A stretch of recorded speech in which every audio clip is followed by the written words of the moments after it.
Life to the Max featuring Watch City.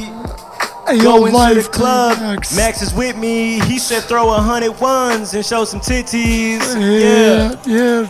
Show some titties, throw them once in the air, make it like a lady. I got a girl's lady. I suck them titties every single night. You know I like it, lady. Got a girl's lady. All these girls hate me. I like that shit. Slap my face like, baby, that's your.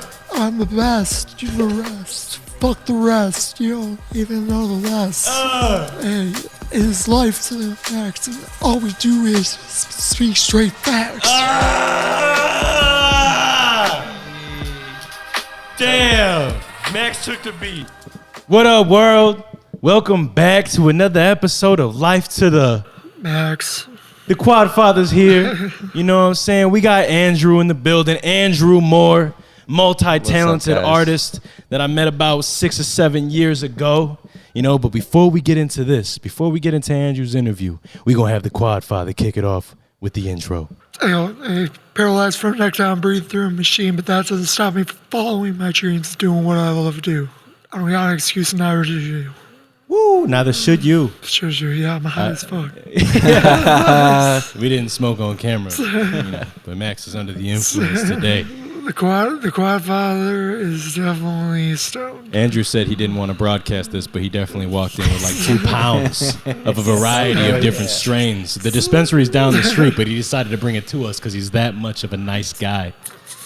And he brought brewskis too. And he brought some Coronas with no limes, though. That bugs me. No limes, or pounds either. I'm lying on but I did Andrew's have the hospitality. Coronas. I did bring the Coronas. Yeah, he did bring the beer. Yeah. No, I appreciate your guys' hospitality. So tell me, so I have to ask, who the fuck are you? Yeah, who the fuck are you, Andrew? I am. You come to us. You sit at our table. You come on our podcast. Introduce yourself to the people. So my name is Andrew Moore. As Eric said, I'm like, I would say I'm a multimedia artist. As a hip-hop artist, I go by Moore, just my last name, so you can find all my stuff there. I'm in a crew called Watch City. We're a hip-hop crew from Elgin, Illinois, of MCs, DJs, graffiti writers. Dancers. Exactly, just encompassing all the elements. That's kind of what we started as over 10 years back when we started, when we were all are you the young OG bucks. member of You Watch gotta City? get it. All of us are, you know. Yeah, I mean, when did it start? Because I heard of Watch City maybe 10 years ago. Maybe. Yeah. So 2010. Dougie Boys too. I heard of the Dougie Boys. On Watch City? Dougie Boys don't Watch City? No, I heard Dougie Boys in Elgin. Oh, like but this is about Watch City. R.I.P. to the boys. R.I.P. to the man. But yeah. I'm actually not familiar with that name, but yeah, no, Watch City, we started in 2010. We came out with a little thing called 12 Days of Christmas that we did back then, that the 12 days leading into Christmas, you know, just like how all the TV networks and stuff do it. We put out songs. I guess I dabble in a lot of things, so I play the drums. That was like my first intro into music.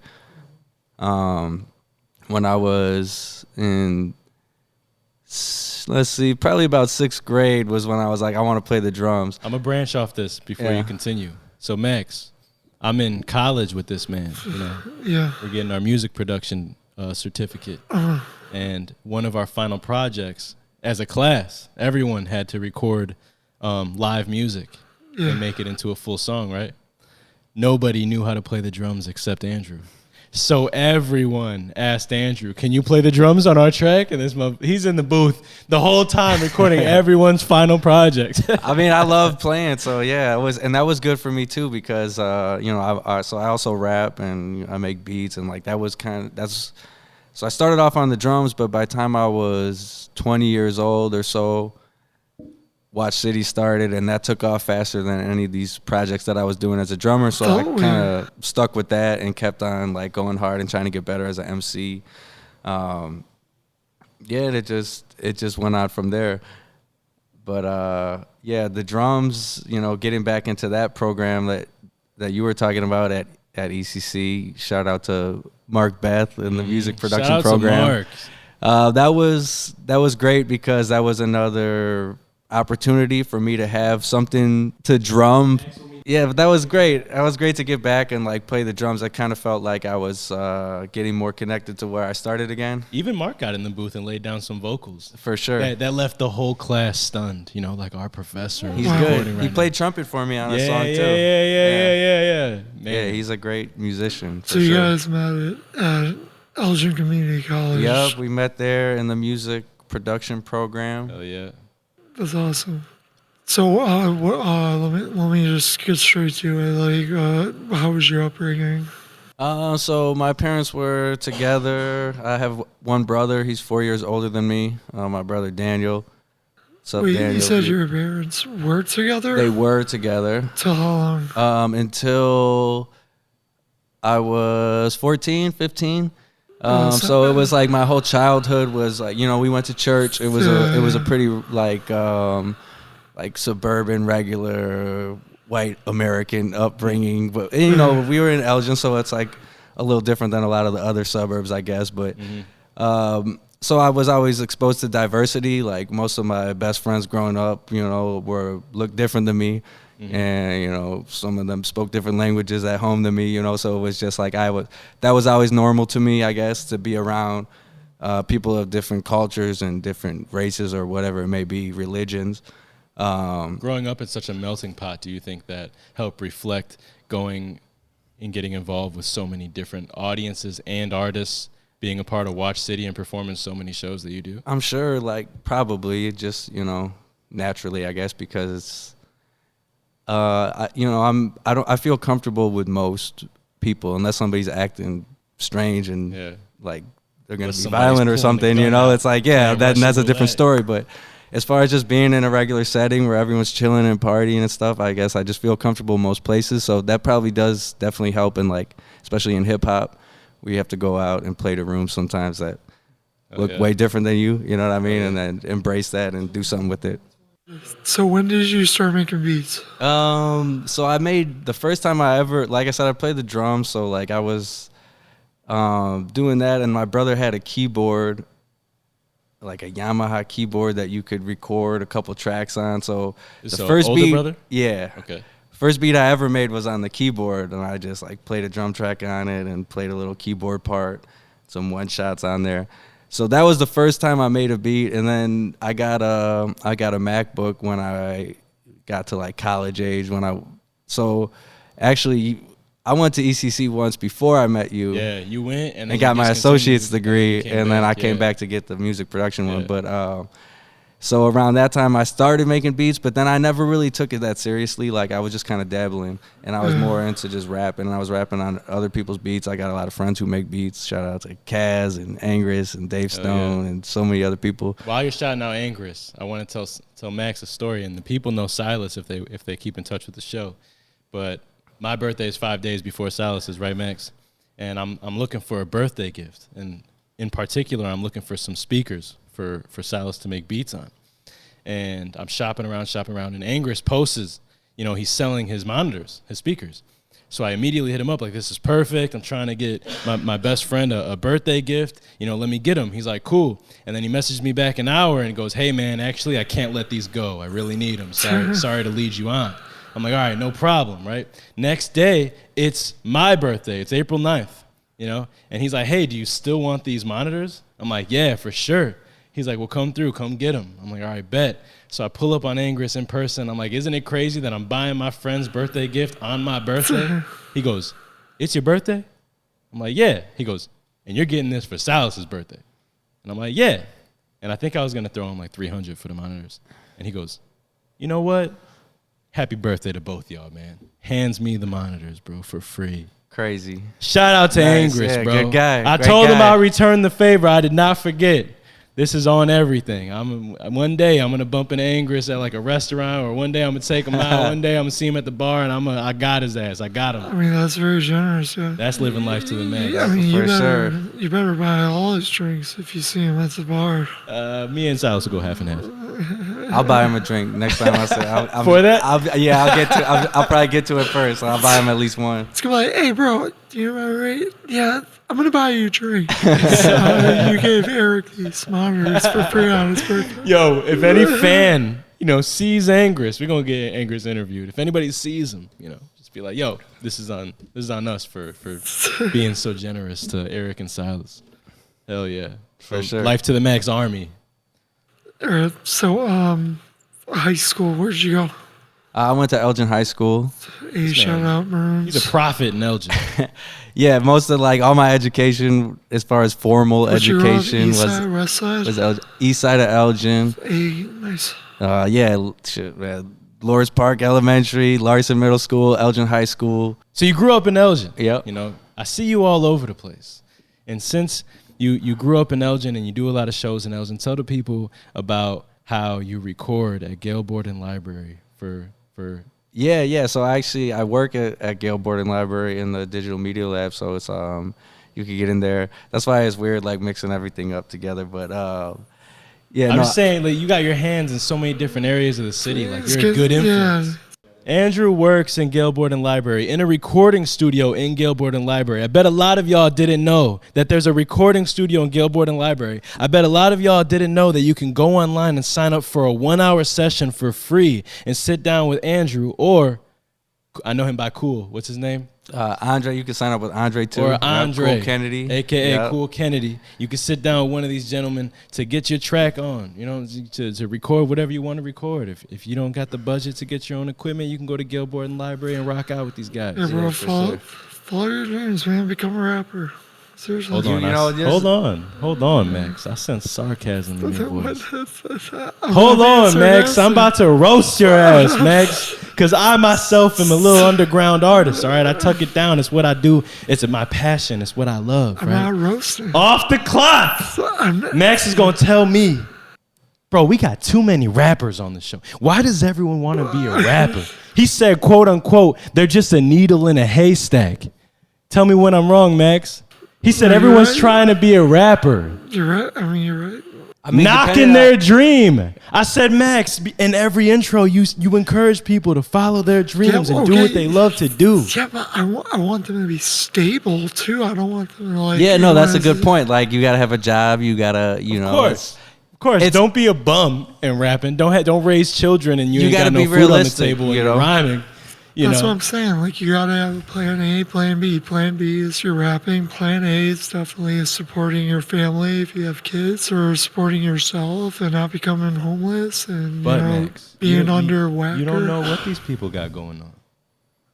You should admire the fact that they're doing what they love to do, no matter what, like you say.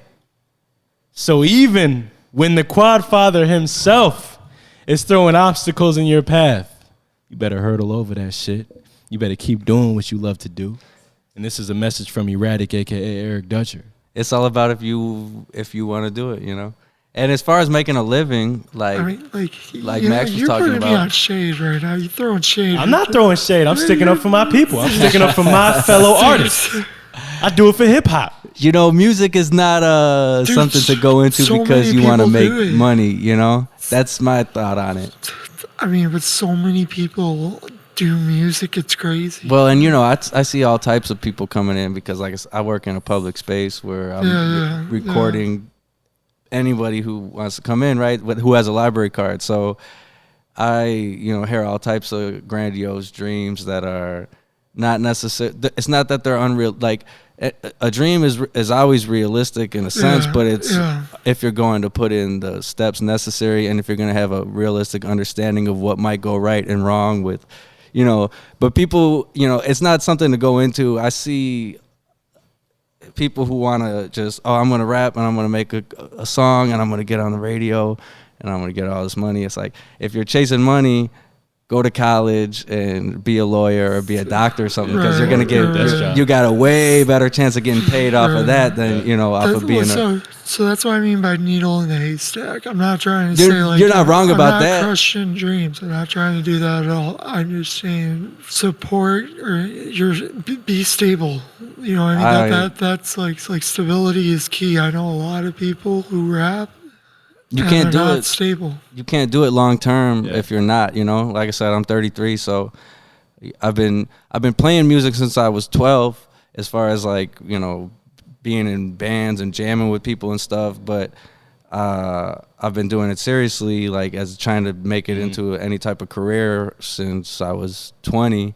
And, you know, if you're not able to adapt your expectations, and like, you know, when I was 20, I wanted to be, all right, I'm going to be a superstar, and I'm going to be in the arenas, and I'm going to be doing this and that. And, you know, not to say that that's impossible, that could never happen, because, you know, it could. And, you know, my trajectory has never been downward. So it's like, there's nothing to say that it can't hit that, but my goals are not that anymore. And, you know, then goals became something else of like, all right, I want to work this independent market, and I want to.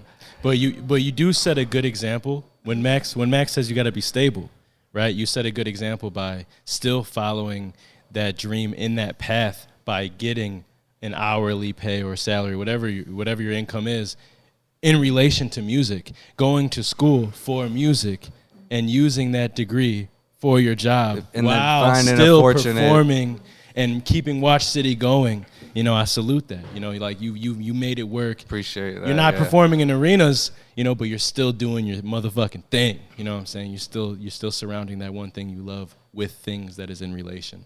Yeah. You know, what were you saying, Max? I didn't mean to cut you off. You're throwing shade, bro. I'm not throwing shade. I threw shade. We moved past that. It's fucking cloudy. I just had to do it. I had to do it. You still feel the pressure? It's cloudy over here. The clouds have cleared again. Come on, the sun's back out. Let's get it. Let's do this. You thought I was salty? So, what are your values, man? Love, moving on love, like not making moves that are based out of other things like fair and in a lot of ways, like my mom's kind of on the hippie vibe. And Max, what are your values, man? My values, I'm gonna listen to his values. I'm sorry for interrupting. No, you didn't interrupt. You didn't interrupt. I just thought it was a fast pitch. You know, what are your values, man? So I'm asking. Yeah, you. we could go back and forth. We could all go back. We could go bounce around. My values.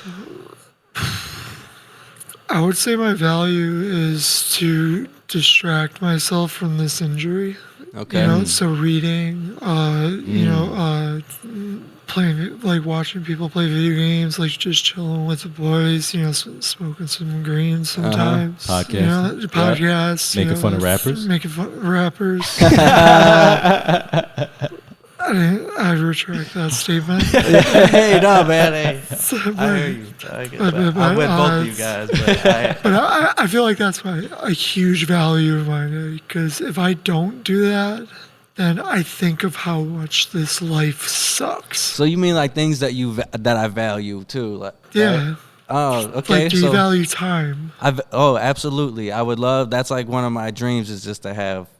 That's part of my dream, you know, to have all the time to like the times that I feel like I'm really living my purpose is like recently I took time. I took, you know, another benefit of having a job that gives you benefits and stuff that I feel fortunate about. I took some PTO, and instead of going on a vacation, and like traveling, that's what I would normally do with my PTO, and that's great too. But I just took time to record and like make music, and those are the times I've done artist residencies, you know, where I go for a week somewhere, and it's like your only job right now is to make some type of art. Facts. Okay, you know? So you said time is your dream, right? To have all the time in the world? Not all the time in the world, but just like time to create. Like that's part of the dream, I would say. My dream is a little like multifaceted, I guess, but. So you ready for this? I'm ready. I'm living your dream, buddy. Yeah. at a certain cost. At a certain cost, definitely. I can't breathe on my own. I can't breathe. That's a way to look on the bright side, though, for sure. That's life to the max right there. But I have all the time in the world. Max has got to get creative with it. For sure. He said, I'm not going to say these rappers are never going to make it, but I'll say needle in a haystack. So, yeah, I mean, Max, you create. I heard you singing, and I see you played guitar and stuff. Do you like, what, you have any creative outlets that help you get through your situation? I used to, like, I used to, not now, but I guess like learning, like when learning new things, like from books and like, learning new skills and reading fucked up books like Tenders of Flesh. You know what I mean? Like just, I guess like learning things is the kind of like the outlet out. And of course the podcast, because I like impacting people's lives, and I like giving them like no shit advice. Like you know what I mean? If you want to be a rapper, like be a rapper, but be stable. Don't be an idiot. Mm-hmm. You know what I mean? That's where I come from. Like that's where I stand when it that's comes, your background. When it comes right? to musician or rapping or even like rock bands. You know, like people are trying to make it too. Mm-hmm. You know, like fucking people are trying to be like Sublime and shit, but it's not like that anymore. You know, and I think also on that note, like, I guess just having a background of coming from both worlds, there is sometimes a different sense of people who are serious in hip hop have the same like work ethic, and they work just as hard and they work on their craft just as much as anybody in a real band is. But that being said, the barrier for entry to get into rapping though is a lot lower, because you could just download a beat off YouTube and use your voice. Exactly. Right. So it's like almost like punk rock in that sense, where in most other forms of music, like you do need to learn how to play an instrument or something. So there is a different level of discipline there that I think brings a respect that you need to earn by like doing something a lot, you know? And the thing about bands that are really hard is that you have to be like accountable. Like there has to be people others, there. Right? Other people have to be accountable to you. You can't freaking do band practice if your drummer has COVID. Right, you know what I mean? Or if they're a drunk and they're just unreliable. This gives me like a comparison. Like I'm thinking of a comparison from artists to athletes. Mm-hmm. Like anybody could pick up a basketball for $50 and shoot around and practice that. Yeah. You know, but not everybody can afford all the gear for hockey. You know, and get on the ice and afford the skates and afford the pads and afford, you know. So it's kind of the same thing. He's throwing shade at me again. No, not at all. I'm saying I'm agreeing with you. I'm saying like as rappers, all we need is our voice and a mic and a beat off YouTube. Mm-hmm. You know, we pick up a basketball, we shoot. All we need is a ball and a gym. You know, but a band, you know, you need the guitarist, you need the bass, you need the vocals, you need the drummer.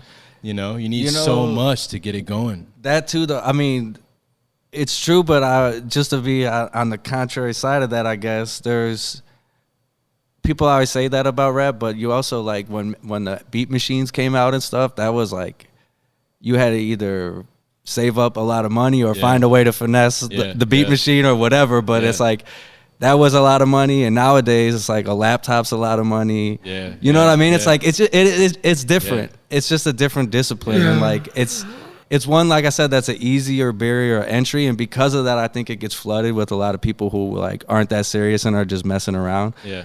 But at the same time, how many people pick up a guitar and then quit after 3 weeks? Or you know what I mean? I think it's just the same thing, but because you could get up right away and record it, that's why you see a lot of people who are like kind of lackadaisical about it and stuff. Lackadaisical. Like, do you say that again? Lackadaisical. Do you know what? Like, is this gonna sound fucked up? Okay, but like when you speak to someone and then you meet them and they say, "I'm a rapper."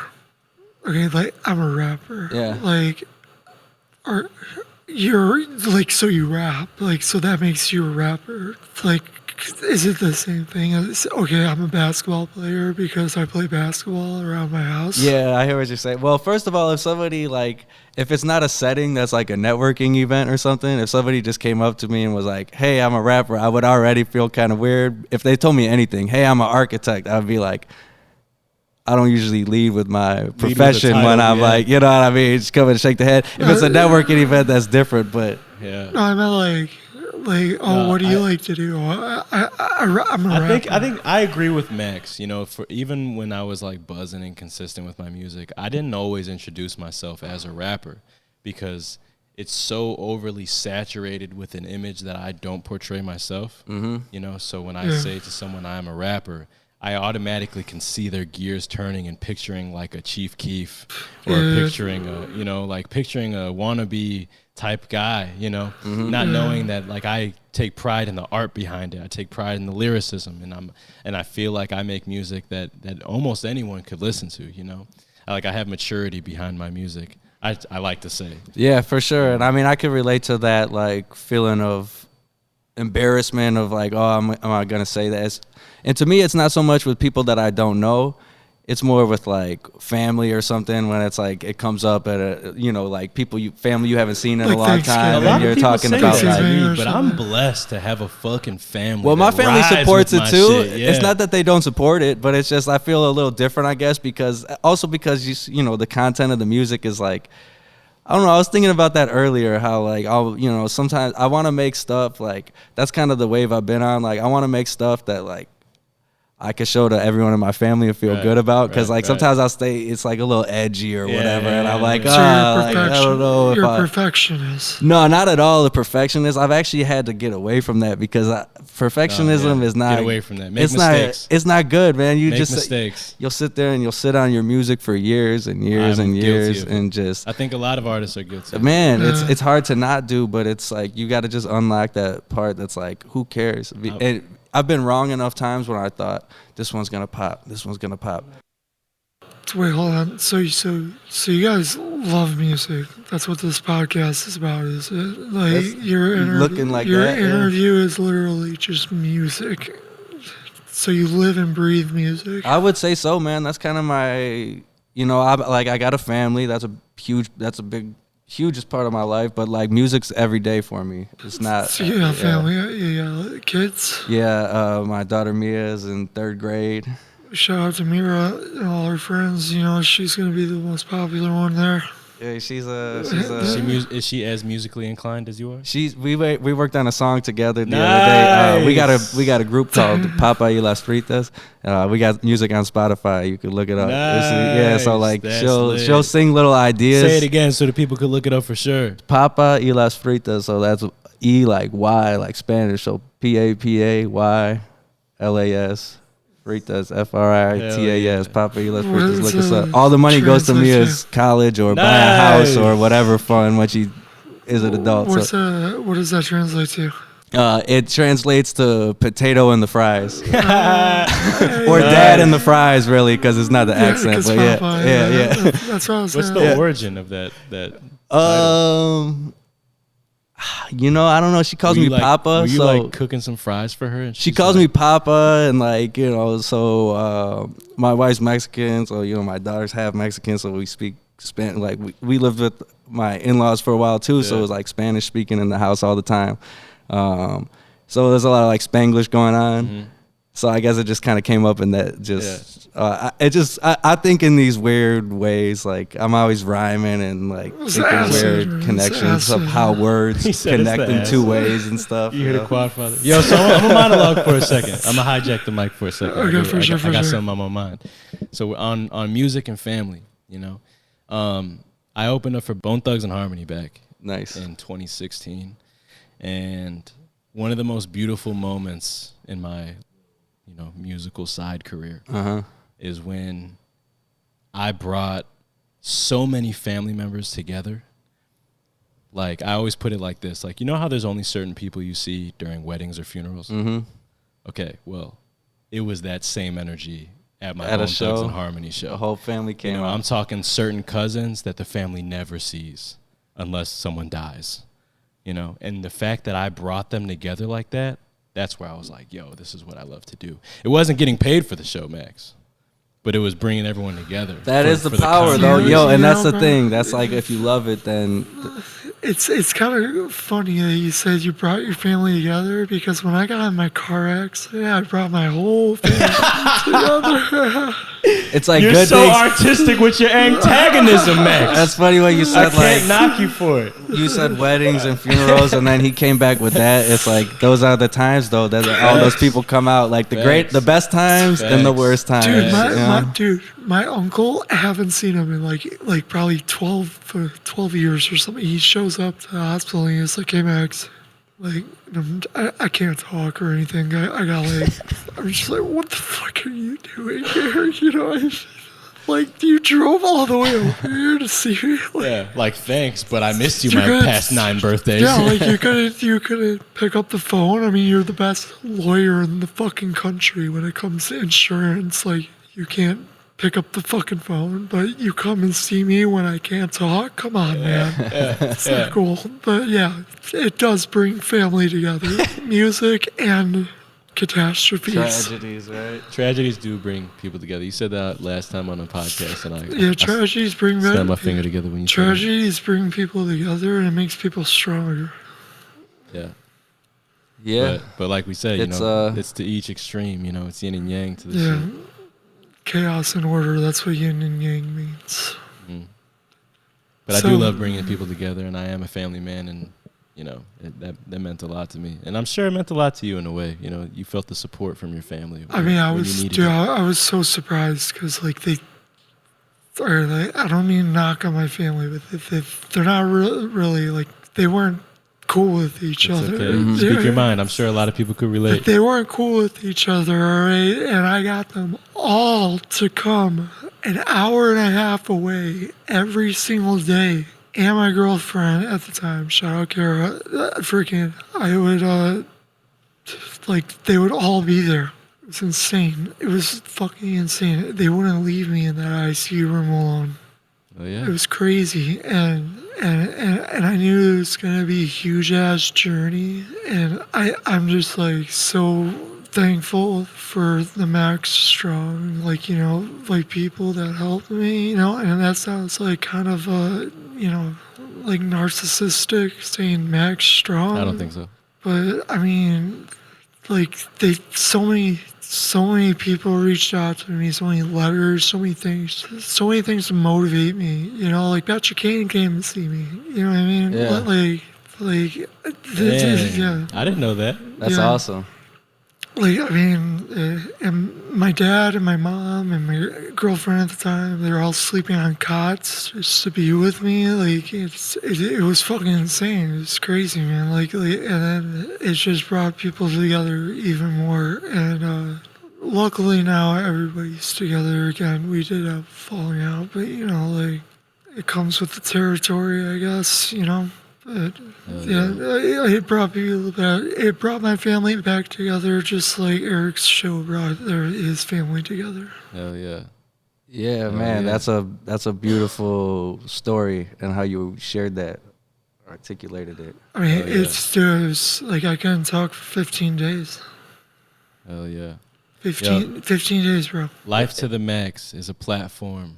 And now you're talking on the podcast. Sorry, I didn't mean to cut you off. No. Yeah, now you're talking on the podcast. But Life to the Max is a platform where it's interview based, and we got all types of individuals from all walks of life, basically explaining their meaningful stories and explaining what living life to the fullest means to them. So if you were to tell the people what living life to the max means to you, you know, how would you say that? After everything that we've wrapped our heads around. Yeah.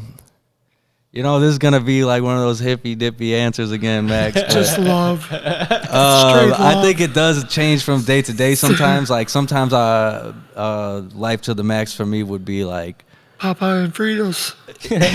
Right. Though. Exactly. It might be recording with my daughter. It does. Yeah, it's beautiful. More than anything. I love that. You know, or my dad. My dad came and recorded the other day. Like nice. That was Life to the Max. That was a career highlight for me. Just recording my dad coming, and I sampled it. And it's gonna be at some of my music. I'm gonna be able to put my dad as a songwriter. That's awesome, I'm able to put my daughter as a songwriter on credits. You know, it's like that's so. You know, yeah, exactly. Something like that could be. Or another day it might be like living lavishly and like, you know, trying to ball out for a day, or you know, gambling and going out and having fun like that. You know, it's like, but or it could just be chilling on the couch and watching a movie with the family. It's like, what do I want to do? So I guess in a nutshell, it would be, what do I want to do, and am I able to do that? Am I able to like think of a way to make that happen, manifest it, and that would be living to the max. You know. Yeah,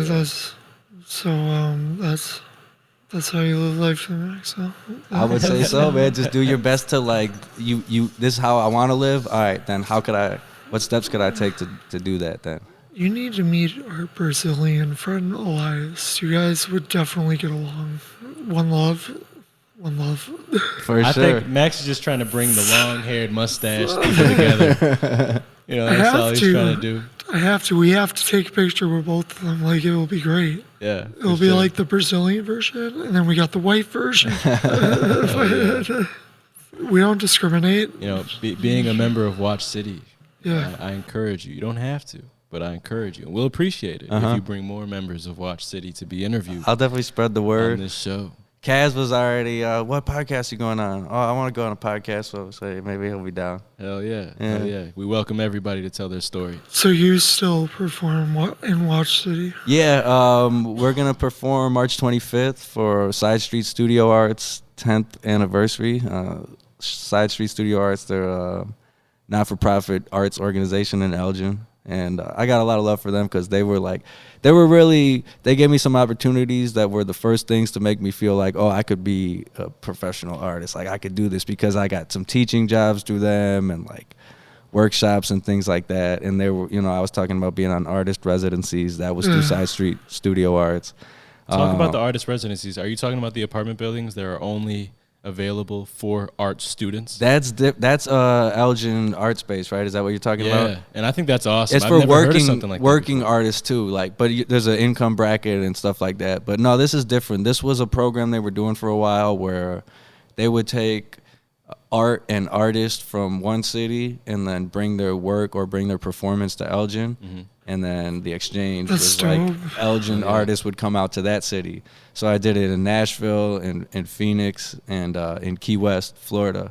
Nice. So Nashville and Phoenix were kind of shorter stints, and it was like just go out there and perform. But Key West was a week of just we were in the galleries of Key West, which is like the main art studio out there. And it was just come up with. I went out there kind of not knowing what I was gonna do. But the objective was to just make something that could be up in this art gallery. So like I'm a rapper and a musician, and like especially at that time I wasn't like I had kind of not been playing the drums a lot. I was just mostly rapping. So and I can't say that because I make my own cover art and I've made my own videos and stuff. So like I knew how to do all that. He's self-made. But I went out there. Well, you kind of have to be if you really want to, like I said, have longevity, because if you don't have a big budget, you got to figure it out, Okay, so was this before or after you tripped on acid?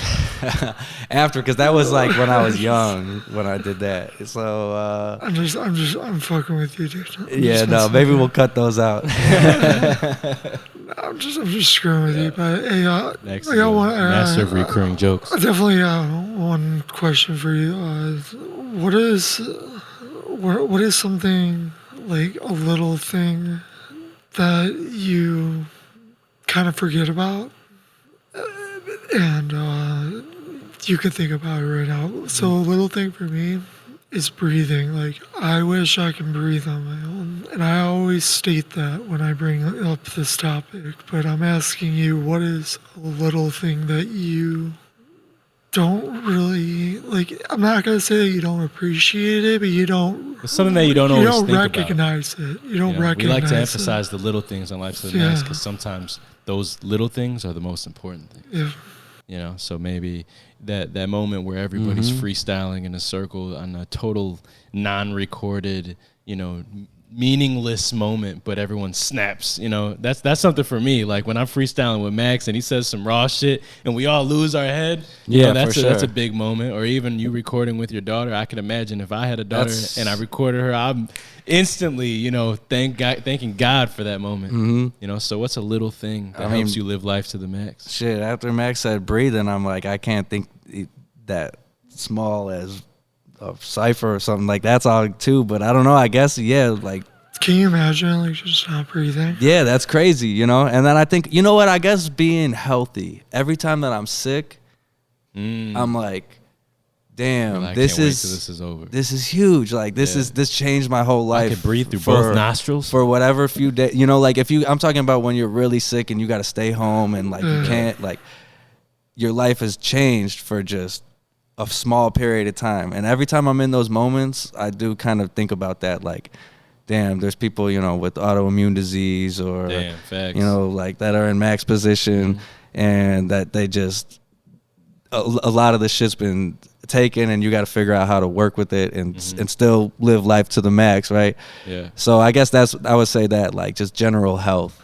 That's a good one. That's one we haven't heard. We haven't heard that one. We haven't heard general I actually health. think every guest that we ask this to has been a unique answer. No, Yeah. 100%. That's Shout out good. to you for giving Yeah. a quality response. It was, yeah. That was really good, man. I think even Max can appreciate not being sick right now.